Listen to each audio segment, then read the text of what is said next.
मिले नीच से नीच, जैसे पानी में पानी मिले तो मिले कीच में कीच। अब नीच में नीच मिलने के बाद फल मिलना शुरू हो गया है। दरअसल चीनी इंजीनियरों समेत कई चीनियों पर पाकिस्तान में बड़ा भीषण हमला, और ये हमला विस्फोट के जरिए किया गया। तो वहीं दूसरी तरफ भारत और तुर्की में टक्कर। चीन को आखिर पीओके छोड़ना पड़ेगा और पाकिस्तान नहीं बचा पाएगा पीओके। इसके अलावा बहुत कुछ, आइए जानते हैं इन खबरों को विस्तार से। हमने आपको हाल ही में एक वीडियो में ये बताया था कि आखिरकार चीन को पीओके की बलि देना पड़ेगा। अब उसकी झलक देखने को मिल रही है। दरअसल उत्तरी पाकिस्तान में चीनी नागरिकों से भरी हुई एक बस एक बेहद खास प्रोजेक्ट के लिए जा रही थी। ये प्रोजेक्ट सीपेक का बेहद महत्वपूर्ण प्रोजेक्ट था। ये एक डैम था जिसे बनाना था, पर ये विस्फोट का शिकार हो गई और इसमें 9 चीनी नागरिक ऊपर पहुंच गए हैं और 39 से ज्यादा घायल हुए हैं। हालांकि 36 चीनी नागरिक इस बस में सवार थे, जिसके बाद ये कहा जा रहा है कि मौत के आंकड़े और भी ज्यादा निकल कर आएंगे। चीनी नागरिकों से भरी बस को सड़क के किनारे छिपाए गए बम से निशाना बनाया गया और पाकिस्तानी मीडिया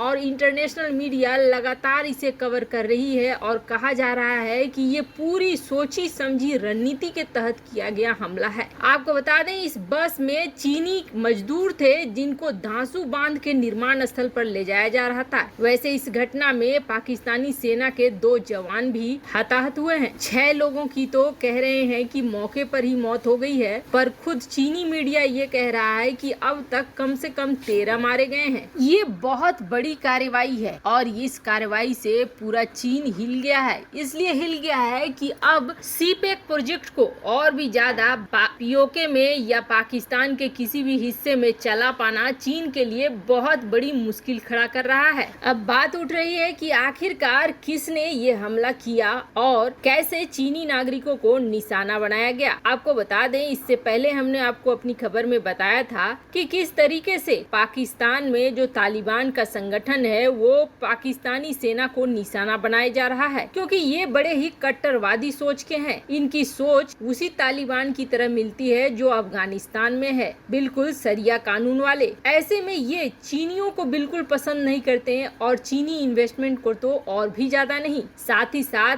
उइगर मुसलमानों पर जो जुल्म चीन ढा रहा है वो भी इनके अंदर विरोध का एक बड़ा वजह बन रहा है। ऐसे में संभावना यही जताई जा रही है कि यही संगठन है जिसने चीनियों से भरे इस बस पर निशाना लगाया है। वैसे आदत से मजबूर पाकिस्तान इसके लिए भी भारत पे आरोप लगाएगा, लेकिन आपको बता दें पाकिस्तान ने सांप पाले हैं और वो सांप उसने ये सोचकर पाले हैं कि पड़ोसी को काटेगा, लेकिन अब ये सांप खुद पाकिस्तान को काटना शुरू कर चुके हैं। अब ये जो ब्लास्ट हुआ है, स्क्रीन पर इस मैप को देखिए, पीओके में ये इस जगह पे ब्लास्ट हुआ है। यहाँ पे पाकिस्तान और चाइना दोनों मिलकर बहुत सारी चीजें बना रहे हैं और उनमें से ही एक है दासू डैम। और आपको बता दें, ये जो प्रोजेक्ट बन रहा है ये इंडस नदी पर बन रहा है। ये जो देख रहे हैं आप स्क्रीन पे, इस जगह पे दासू डैम बनाने की योजना चीन और पाकिस्तान ने बनाई है। अब यहाँ पर ले जाया जा रहा था चीनी मजदूरों से भरा हुआ बस और ये जो रास्ता है ये बिल्कुल पथरीला और पहाड़ी इलाका है और बस कभी कभार ऐसी सड़कों से गुजरती है जो काफी सकरे होते हैं और कभी कभी तो एक तरफ खाई भी होता है और एक तरफ पहाड़ होता है। और देखिए इस केस में और भी ज्यादा भयानक इसलिए बन गया है क्योंकि सड़क के किनारे छिपा कर इस तरीके से बम रखे गए कि बम ने जब ब्लास्ट करा तो ये बस सीधे खाई में गिर गई। यही वजह है कि घायलों की संख्या बहुत ज्यादा बढ़ी हुई है। अब देखो आप, ये जो डैम बनना है ये 35,000 करोड़ रुपए की लागत का डैम है, यानी कि करीब 4.278 बिलियन डॉलर का। और इस डैम को बनाने के लिए जो पैसा लग रहा है उसमें से 700 मिलियन डॉलर तो पाकिस्तान ने वर्ल्ड बैंक से लिया हुआ है। वैसे यहाँ पर झोलझाल चीन का वैसा ही है जैसे बाकी प्रोजेक्ट के लिए है। वर्ल्ड बैंक से भले ही पाकिस्तान ने कर्ज के तौर पर ये पैसे लिए हों, लेकिन आखिरकार ये चीन की गेजुआ ग्रुप जो कंपनी बना रही है इस प्रोजेक्ट को, उसके पॉकेट में जाता है और वो फिर अपने चीनी वर्कर्स को ये पैसे देकर उनसे काम करवाते हैं। मतलब घूम फिर कर पैसा जाता है चीन के घर में और वही चीनी वर्कर को ले जा रही थी ये बस जिसमें धमाका हो गया। और अब बड़ी बात बात है कि चीन का गुस्सा पाकिस्तान पर भी फूट रहा है, क्योंकि चीन का कहना है कि चीनी इंजीनियरों पर सुरक्षा नहीं दे पा रही है पाकिस्तानी सेना और न ही चीन के प्रोजेक्ट को सुरक्षित कर पा रही है। अब ऐसे में चीन के पास दो ऑप्शन है। एक ऑप्शन चीन ये कहेगा कि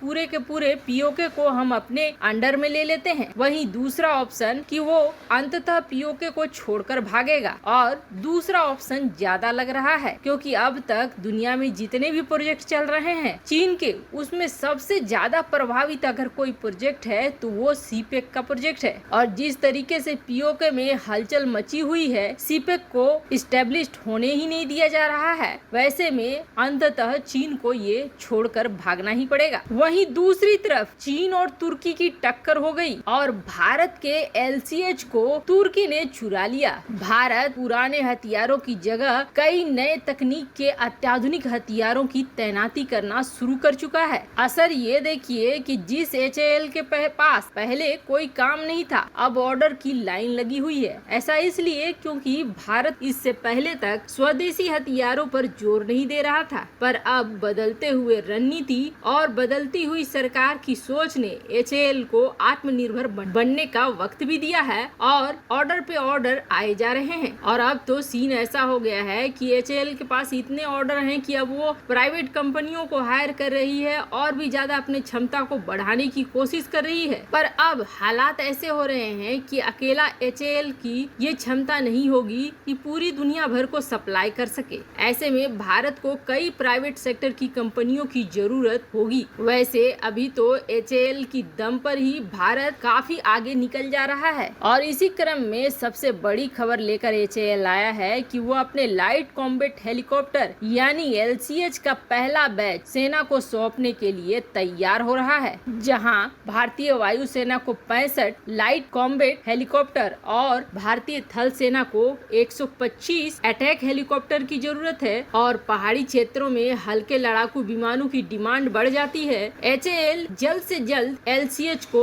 इन तीनों सेनाओं को देने की तैयारी में तो है ही, पर अब इसकी डिमांड विदेशों से भी शुरू हो चुकी है, जिसमें नाइजीरिया भी है शामिल। चूँकि पहाड़ी इलाकों में हल्के हेलीकॉप्टर की मांग हमेशा से रहती है, ऐसे में LCH की डिमांड बढ़नी स्वाभाविक है। LCH 12,000 किलोमीटर की ऊंचाई में भी बहुत अच्छा परफॉर्मेंस देता है और दुश्मन को धूल चटा सकता है। अब जो LCH की डिजाइन है इतनी अत्याधुनिक और इतनी अच्छी है कि इसे तुर्की ने भी चोरी करने की कोशिश करी है। तुर्की के नए हेलीकॉप्टर में ठीक LCH की तरह ही डिजाइन इस्तेमाल किया गया है। तुर्की के इस हेलीकॉप्टर को देखें आपको इसमें LCH की झलक दिखाई देगी। वैसे भारत अगर ऐसे ही अच्छे काम करता रहा, वो दिन दूर नहीं है जब हथियारों के मार्केट में भारत का राज होगा। वैसे आपको क्या लगता है? चीन को उसके किए की सजा मिल रही है। जल्द ही चीन को पीओके छोड़ना पड़ेगा। कमेंट कर अपनी राय जरूर बताएं। जल्द मिलते हैं अगले वीडियो में नई खबर के साथ।